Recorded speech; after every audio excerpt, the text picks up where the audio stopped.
Uma comissão especial foi instalada na Câmara dos Deputados para analisar a definição de um piso salarial para os agentes comunitários de saúde e agentes de combate às endemias. Para o governo federal, o piso salarial traz consequências danosas, um efeito cascata nos salários da administração pública e nas contas dos municípios. Quem vai falar sobre esse assunto é o deputado Jorge Pinheiro, do PRB de Goiás. Dá para entender um pouco o lugar do governo, né? Está todo mundo aí querendo um novo piso, querendo um piso salarial, todo mundo querendo reajuste, né? Isso traz um efeito cascata realmente nas finanças, né? E eu sou da base do governo, Elimar, né? Voto com o governo e entendo perfeitamente essa situação. Então a gente vê várias categorias, cada um legitimamente dentro do processo democrático, brigando pelo seu espaço, pelo seu lugarzinho no sol e tal, aquela coisa toda.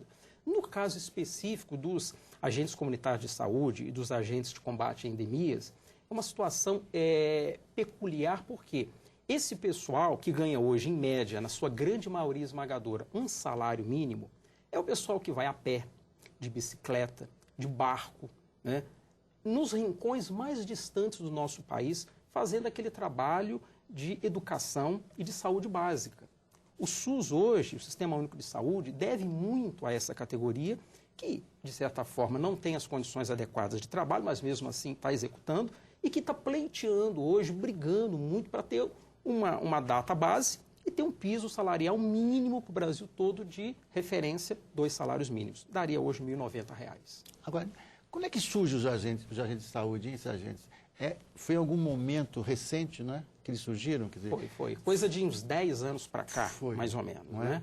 Porque se entendeu... Surgiu essa categoria, surge para uma situação específica, né? Se não me engano, não lembro exatamente. No caso dos agentes de combate a endemias, sim. Quando surge, por exemplo, um surto de dengue ou alguma doença endêmica numa determinada região, aí sim você tem essa categoria atuando por conta... que são doenças que têm ciclos. Todos os anos, naquele período, tem uma incidência X. Então, eles estão ali e tal. No caso dos agentes comunitários de saúde, não. Eles fazem aquela educação básica, eles estão ali orientando, dando dicas, verificando a situação das pessoas, fazendo os encaminhamentos necessários para que a educação básica de saúde ela possa, de fato, acontecer. E é um braço importante dos postos de saúde, dos hospitais, fazendo aquela primeira triagem, aquele primeiro contato, principalmente com as comunidades mais carentes. Eles recebem uma formação também, claro, né? Eles recebem uma formação, embora eles tenham um ensino fundamental, que é o que é exigido deles, né? É exigido também que eles morem na mesma região onde eles atuam, daí a facilidade de contato com as pessoas, eles conhecem, de fato, a realidade daquela região. Agora, quando se fala, mas os municípios... tem esse problema, às vezes tem um orçamento pequeno para encarar todos os seus problemas, inclusive de saúde e educação. Mas ninguém fala, esses agentes de saúde e os agentes de combate a endemias, eles são remunerados pelo governo federal. Pelo governo federal. Quer dizer, o governo federal repassa para os municípios, que por sua vez pagam os agentes. É isso, né? É exatamente dessa forma. Então, essa fatura que ela vai acontecer, caso seja aprovada, e a gente acha que vai ter êxito nisso, você sabe que é toda uma negociação com o próprio Ministério, questão de orçamento e tal. A gente costuma dizer que não é nem o cobertor curto, é o lenço, né? Você cobre a cabeça, descobre o corpo todo. Mas a gente tem que usar bom senso e estabelecer prioridade. O que é prioridade para o Sistema Único de Saúde hoje? Em cima disso a gente vai trabalhar. Mas a despesa recai em cima da União. A União que faz o repasse total do recurso e o município é que faz o pagamento. No caso da dengue, por exemplo, que a gente... Estou perguntando como um leigo no assunto, né? Mas assim, no caso da dengue a gente vê... O Rio de Janeiro teve uma explosão de casos de dengue.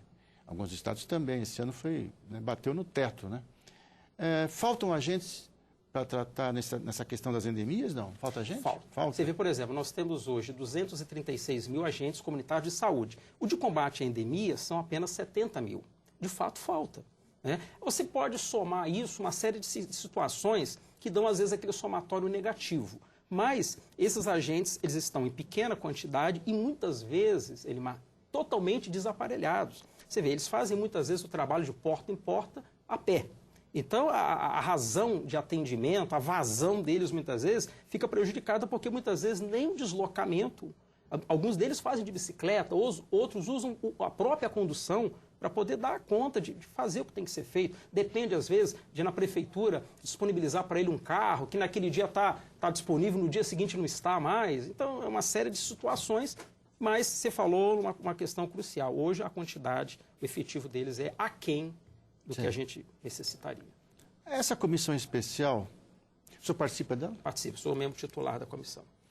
E qual é o prazo que ela tem? Como é que vai o trabalho da comissão? Eu sei que ela foi instalada agora, né? Isso, recentemente. Me conta um pouco sobre ela. Quer dizer, vocês têm um prazo para encerrar esses trabalhos? Que tipo de... Vão fazer algumas audiências? Vão viajar? Que tipo de trabalho? Inclusive, na verdade, como esse projeto de lei apensou todo... Ele veio do Senado. E apensou todos aqueles projetos que tratam do mesmo assunto na casa aqui. Daí a razão também, além dele ter que passar em 4 comissões, da criação de uma comissão específica. Existe prazo, sim, mas esse prazo pode ser prorrogado de acordo com a necessidade. O que nós queremos é que isso seja resolvido da maneira mais rápida possível, porque muitas audiências públicas já foram feitas, nós vamos fazer outras, evidentemente, mas eu acho que a questão crucial é o entendimento com o Ministério, né, a questão orçamentária. Esse é o ponto. Ninguém mais dentro da comissão e os próprios parlamentares que participaram dessa discussão já há muitos anos já afunilaram, o relatório está praticamente pronto. Então, não se discute muito essa questão. A questão agora é orçamentária. O governo tem ou não tem disponibilidade? Não tem. Podemos escalonar isso? Falta 0,6 para chegar aos 2 salários mínimos. Vamos dar 1 por ano? 2, de 2 em 2 anos? O que eles querem é ter garantido isso, uma data base, e poder contar que daqui a alguns anos eles vão poder estar ganhando referencial ao que é hoje 2 salários mínimos. E o diálogo com o Ministério é bom? Olha, é bom e às vezes não é, né? Isso depende muito da habilidade da própria comissão, dos parlamentares, a coisa está muito discutida. Eu acredito que nós vamos ter, eu quero crer, nós estamos num outro governo, nós tivemos um governo passado que tinha uma metodologia e tinha determinados entes atuando. Hoje nós temos um outro governo, embora de continuidade, mas que tem uma cabeça diferente. Então nós estamos iniciando novamente esses debates, esses diálogos, esperamos ter bom êxito, porque disso depende a saúde, principalmente da população mais carente do nosso país. A gente sempre pensa em população carente, uma população que está muito distante, lá no Amazonas, sei lá. Mas aqui mesmo, na região de Brasília, no entorno de Brasília, a questão pega, né? Miserabilidade total. Você falou uma coisa interessante. Nós chamamos esse cinturão dos municípios goianos do entorno, que incharam, a exemplo de Águas Lindas. Você vê, Águas Lindas era um bairro. Em 5 anos, ele pulou de 5 mil e poucos habitantes para quase 300 mil em 5 anos. Então, quer dizer, como é que você controla uma explosão demográfica? Isso eu estou falando de Águas Lindas, não estou falando de Valparaíso, de Novo Gama, de Ocidental, de Lusiânia, né? Os outros municípios... Não há governo que dê conta nisso, né? Nenhum governo dá conta de um crescimento dessa velocidade. Né? E essa explosão, culpa de Brasília, mas que ficou a fatura para o estado de Goiás pagar. Mas que Brasília não pode governar de costas para o entorno, porque essas cidades acabaram virando cidades dormitório, uma série de problemas de saúde, inclusive. Diga-se, Águas Lindas, onde a gente não tem água tratada, não tem esgoto, problemas seríssimos lá. Populações que vieram do Norte e Nordeste na expectativa de ganhar um lote aqui, não o ganharam e não tem como voltar mais, acabaram ficando por aqui. Então nós temos uma situação esdrúxula de saúde, de segurança e de educação que precisa ser resolvida urgentemente. E como você mesmo disse, nas barbas do Poder Central. É ao lado do Poder Central. Deputado Jorge Pinheiro, muito obrigado pela sua vinda.